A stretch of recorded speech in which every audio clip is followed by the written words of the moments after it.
Question 6. Toujours dans la même feuille, pour calculer le nombre d'habitants situés dans des villes à longitude négative, vous ferez la manipulation suivante. Dans la feuille données traitées, dans la colonne F, pour la première ville, écrivez une formule qui affiche le nombre d'habitants si cette ville se trouve en longitude négative. Et sinon, écrivez 0. Donc, on va aller se positionner tout en haut du tableau. Voilà, en F3. Et là, on va écrire une formule conditionnelle, la fonction si.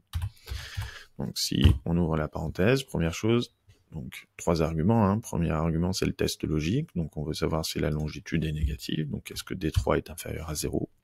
Un point virgule pour passer au deuxième argument qui est qu'est-ce qu'on doit faire si le test est vrai, donc si D3 est vraiment inférieur à 0, si D3 est inférieur à 0, on écrit la population, donc on donne la valeur de C3, et si ce n'est pas le cas, donc troisième argument, qu'est-ce qu'on doit faire si le test est faux, et ben on affiche 0. On ferme la parenthèse, on appuie sur Entrée, voilà, on a la formule. Ensuite, il faut qu'on étire jusqu'en bas. Alors, pour étirer, on va utiliser la poignée de recopie. Alors, évidemment, on pourrait la prendre puis tirer vers le bas comme ça manuellement, mais comme s'il y a 300 lignes, ça serait un peu long. Donc, on va plutôt utiliser le double-clic sur la poignée de recopie, qui permet d'aller jusqu'en bas du tableau. Ensuite, dans la feuille résultat, dans la cellule dédiée, réaliser la somme de la colonne F. D'accord ? Donc, égale somme. Donc, on va dans données traitées.